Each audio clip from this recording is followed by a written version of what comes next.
Good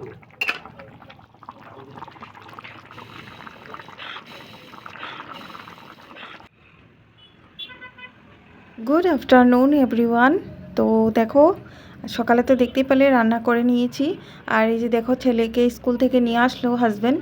তো এখানে আমাদের এখানে নালা বানানো হচ্ছে, দেখতে পাচ্ছ। পুরা অবস্থা নাই করে দিয়েছি ঘরের দুয়ারে। একদম ভালো লাগে না, কদিন পরে পরে এরকম নালা বানানো হয়। আগে একবার বানাইছে, আবার ভেঙে এখন আবার নতুন করে বানাচ্ছে। তো এখানে হাজব্যান্ড দেখো যে আমার সাথে কথা বলছিল অল্প, কী করছো বলে। আমি বলছি যে না, নালা বানানোটা একটু তোমাদের সাথে শেয়ার করি। মানে নালা তো বানাচ্ছে না, কিন্তু মানে ইসে করে রেখেছে আর কি, গাড্ডা। তারপর দেখো আমার একটা পার্সেল এসেছে। তো পার্সেলটা তোমাদের সাথে একটু শেয়ার করছি, দেখো তোমাদের কেমন লাগছে। জিন্সের একটা জ্যাকেট টাইপের, মানে টপ টাইপ, টপও বলবো জ্যাকেটও বলবো, এটা টপই মতনই পরা যাবে। তো দেখে খুব ভালো লাগলো, আর একদম খুব ভালো কোয়ালিটির জিন্স ছিল।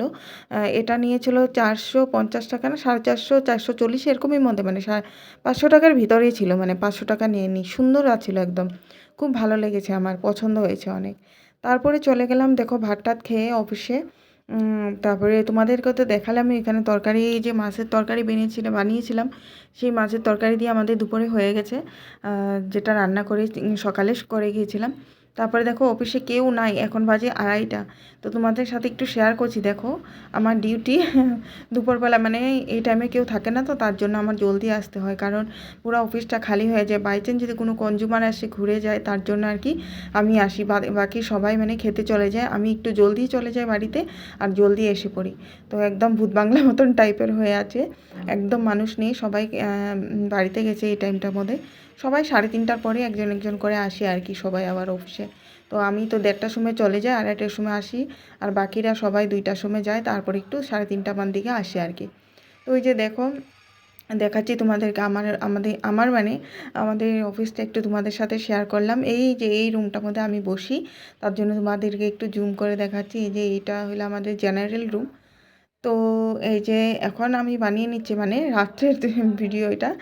এখন আমি টমেটো চাটনি একটু করব, কারণ মাছের তরকারি আছে, হয়ে যাবে, কিন্তু হাজব্যান্ডের জন্য একটু চাটনি বানিয়ে নিচ্ছি। টমেটো পুড়ে নিচ্ছি, টমেটো আর ধনিয়া দিয়ে একটা চাটনি মতন করে নেব। কালকে যেহেতু শনিবার, তার জন্য আর কোনো কিছু বানাইনি আর কি। কালকে ধোয়া পাকলা করে নতুন করে ফ্রেশ করে বানাবো। তো এই যে দেখো ধনিয়া পাতাগুলো কেটে নিচ্ছি, আর টমেটোটাকে ভালো করে পুড়ে নিয়েছি একদম। তারপরে ধনিয়া পাতাগুলো কেটে রসুন, এখানে ছুলে রসুনগুলো দিয়ে দেবো। আর অনেক ঠান্ডা দিনে তো ধনিয়া পাতা ভালো হয়, আর খেতেও খুব টেস্টি হয়, তাই না? তো এই যে দেখো এখানে রসুন 3 কোয়া মতন দিয়ে দিয়েছি, বেশি রসুনও ভালো লাগে না, গন্ধ গন্ধ লাগবে, তার জন্য 3টা মতন রসুনের কোয়া দিয়ে দিয়েছি। ধনিয়া পাতা, আর এই যে দেখো টমেটো একদম এত নরম হয়ে গেছে, দেখো হাতের থেকে পড়ে গেছিলো, মানে পুরো পুড়েছি না, সুন্দরভাবে সফট হয়ে গেছিলো। তো এটাকে একটু কেটে এটার মধ্যে দিয়ে দিয়েছি। আর কাঁচা লঙ্কাটাও একটু আমি এসে নুনটাও দিয়ে নিয়েছিলাম একটু। আর কাঁচা লঙ্কাটা না একটু আমি গ্যাসের মধ্যে পুড়িয়ে নিয়েছিলাম, কাঁচা লঙ্কাটাকেও যেভাবে মানে টমেটোটা পুড়িয়েছি, এভাবে এই যে কাঁচা লঙ্কাটাও একটু পুড়িয়ে নিয়েছি, বেশি না, একটু সামান্য একটু পুড়িয়ে নিয়েছি, যাতে ফ্লেভারটা সুন্দর আসে তার জন্য। তো এইভাবেই পেস্ট করে আজকে রাত্রে ধনিয়া পাতার চাটনি আর মাছের তরকারি আছে, ওটা দিয়ে হয়ে যাবে। আর হাজব্যান্ডকে দিয়ে দেবো রুটি, দুধ, আর এই যে ধনিয়া পাতার চাটনিটা দিয়ে দেবে।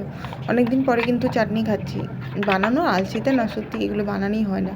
আমি সত্যি দিন দিন মনে হয় আলসি হয়ে যাচ্ছি। তো দেখো এইভাবেই দিনটা চলে গেলো, তোমাদের সামনে এটুকু শেয়ার করতে পারলাম। আশা করি তোমাদের ভিডিওটা ভালোই লাগলো, আর যদি ভালো লাগে থাকে অবশ্যই সাবস্ক্রাইব করে দেবে, আর লাইকটা করে দেবে অবশ্যই। আর কেমন লাগলো অবশ্যই জানিও। চেষ্টা করছি তোমাদের সাথে ভালো ভিডিও দেওয়ার, কিন্তু কি করব, সারাদিন তো এভাবেই অফিস আর বাড়ি করেই চলে যায়, তেমন কিছু শেয়ার করার মতন থাকে না যে তোমাদের সাথে শেয়ার করব। মানে এরকম তো ছোটো ছোটো কাজ তো আর সব কিছু শেয়ার করা যায় না, না? তো একটু মিঠা তেল দিয়ে এটাকে সুন্দরভাবে মিলিয়ে হয়ে গেছে, ডান। তারপরে যে হাজব্যান্ডের জন্য রুটি বানাচ্ছি আর কি। ও তো জানোই, ও ভাত খায় না, ওর রাত্রেবেলা রুটিই লাগে।